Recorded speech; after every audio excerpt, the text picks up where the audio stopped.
আমরা এখন আছি বিলাইছড়ি। বিলাইছড়ি থেকে উলুছড়ি হয়ে ধূপপানিতে যাব। আমাদের কপালটা ভালো না মন্দ না, একটু পানি পাই নাই। দ্বিতীয়ত কাপ্তায় যে সময় আসছি সে সময় ভরপুর পানি থাকার কথা ছিল, কিন্তু পানি পাই না। দ্বিতীয়ত আমরা যখন ধূপপানি ঝর্ণার কাছাকাছি তখন হালকা বৃষ্টি হয়েছিল, অল্প হলেও আমরা নিরাশ হইনি। আমাদের ধূপপানি ঝর্ণার ট্র্যাক শেষ করে যখন ফিরছিলাম, মনের কষ্ট কমানোর জন্য প্রকৃতি মনে হলো আমাদের একটা মনে রাখার মতো মুহূর্ত উপহার দিছে। ওই মুহূর্তটা শেষ সময় দেখতে পারবেন। এখন আমরা একটু প্রকৃতি দেখতে দেখতে হারিয়ে যাই উঁচু উঁচু খাঁজ কাটা পাহাড়ের গায়ে।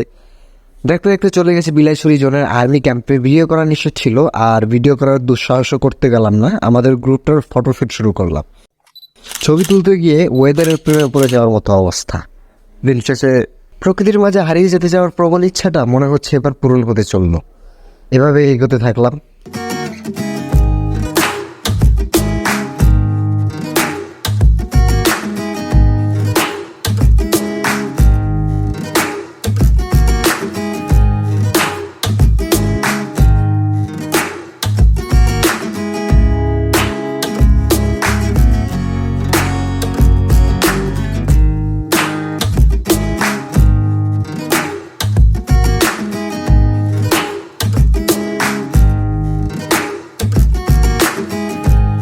প্রকৃতির প্রেমে নিজেকে হারিয়ে হাবুডুবু খেতে খেতে কখন যে খিদে লেগে গেল টেরই পেলাম না। পরে সবাই টলারে সকালের নাস্তাটা সারলাম।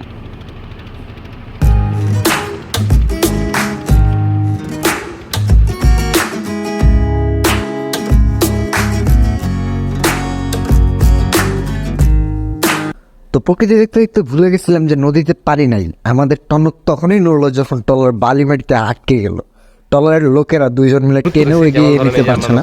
ছাতা নিয়ে বসে রয়েছি, এটা খুবই গুরুত্বপূর্ণ একটা দায়িত্ব। ঠিক আছে, তো একরকম বিরক্তি নিজেরাই হাঁটু বাইন্দে নেমে টানা শুরু করলাম।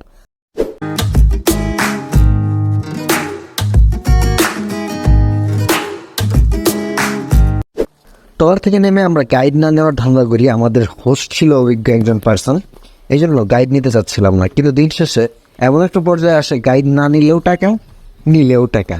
তো দিন শেষে আমরা এক পর্যায়ে টাকাটা দিয়ে হাঁটা শুরু করি, গাইড না নিলেই। হ্যালো হোয়াটসঅ্যাপ ভাই, বাজার কি অবস্থা সবাই? আজকে আমরা আইসি কই চালুর দেশে, সরি লং অ্যাডভেঞ্চার করতে করতে অবস্থা তাহলে তোমার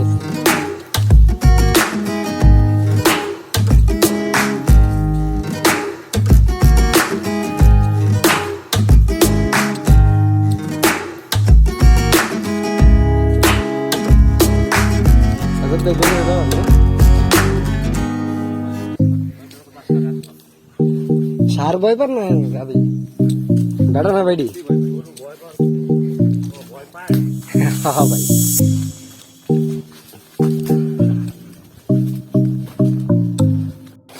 এমনি খারাইলাম।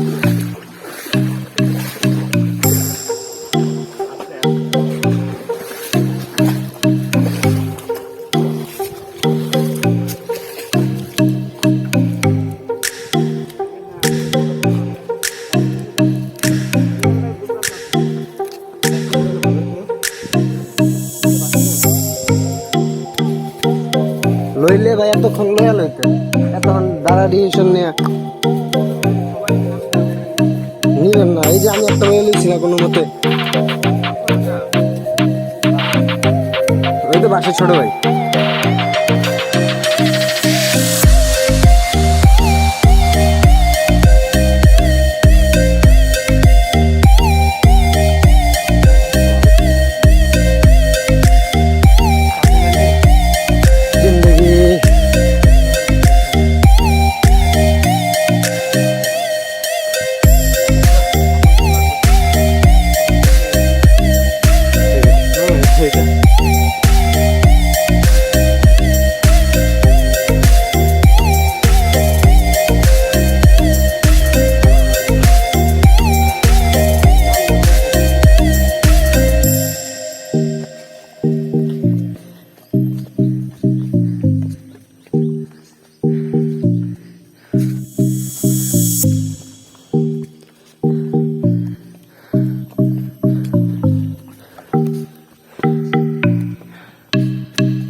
একদম সবুজ গাছপালার মাঝখান দিয়ে পাহাড়ি দুর্গম এলাকার পথ ধরে যত উপরে উঠছিলাম এমন মনে হচ্ছিল অক্সিজেন লেভেল কমতেছিল। ট্র্যাক করতে যতটা না কষ্ট হচ্ছিল তার থেকে বেশি এক্সাইটেড ছিল ধূপ পানিকে দেখার জন্য।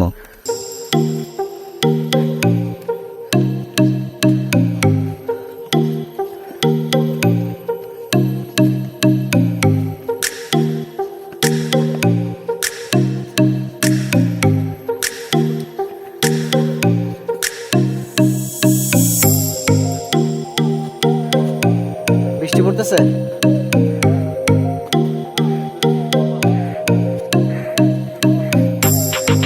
আমার কাছে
এক একজনের অবস্থা দেখার মতো ছিল। এক একজনের জামা কাপড় খুলে লেংটু হয়ে যাচ্ছিল। ভাইয়েরা যারাই ছিল খুব আন্তরিক। আমরা ধূপপানি যাওয়ার পথে পাহাড়ি আম কলা দিয়ে শরীরে এনার্জি বুস্ট করে এগোতে থাকি।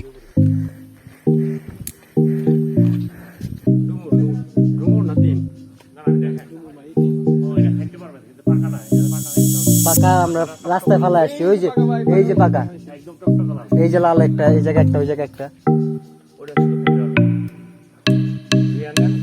ওইটাও নিতে পারেন।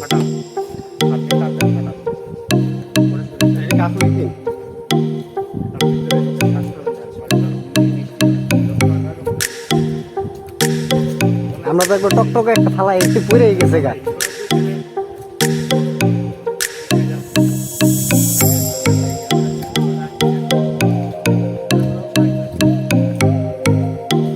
বাতাস আসতেছে।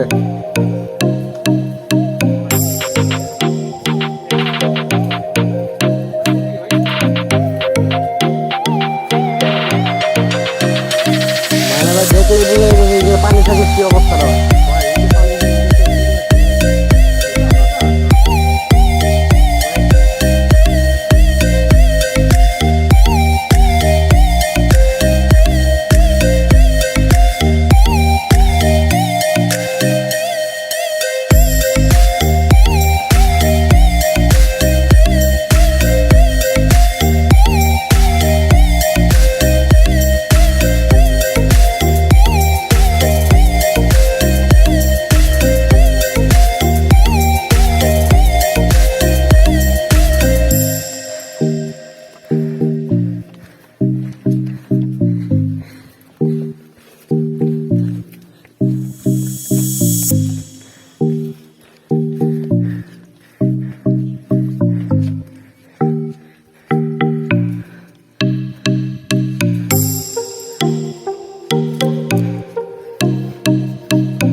পাহাড়ের ভিতর দিয়ে ট্রেকিং করতে হবে।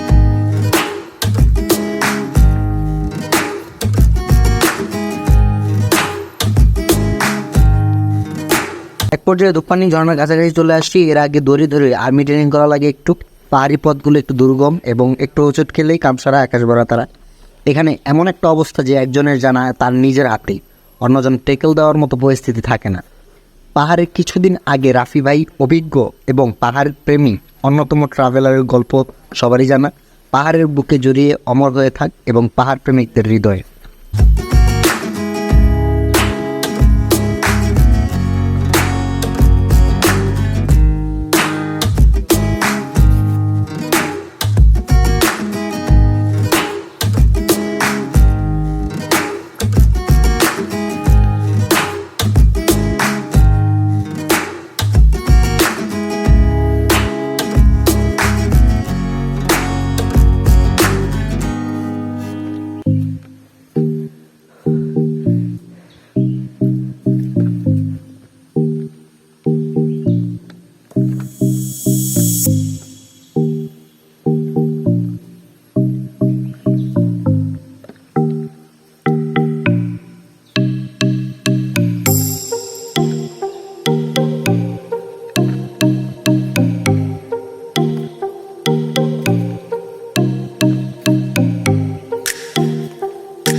ফাইনালি আমরা চলে এসেছি দুপানি ভিতরে।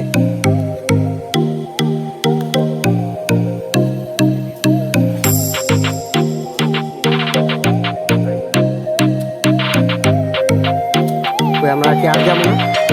আর যাবো না?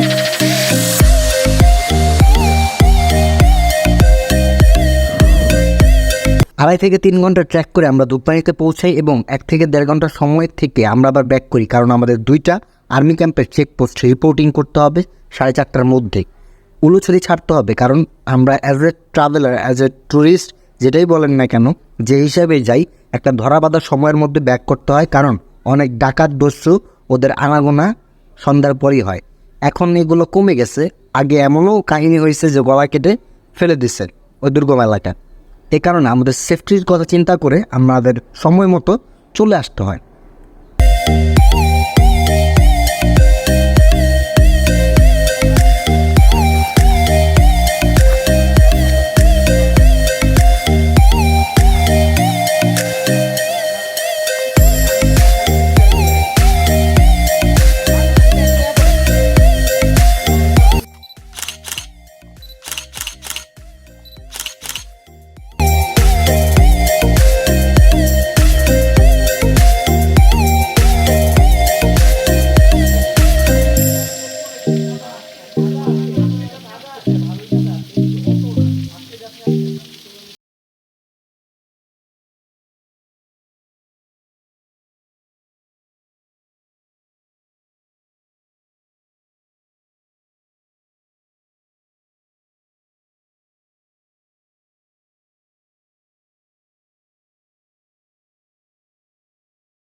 জায়গায় ছিল ভরপুর পানি পাইলাম না। দিন শেষে উলুছড়ি থেকে বিলাইছড়ি আসতে বৃষ্টি পাইলাম ভরপুর। সারাদিন কাঠফাটা রোদ, বিকেলে ব্যাক করার সময় হাড় হিম করা ঠান্ডা ওয়েদার, পুরাই বেইমান।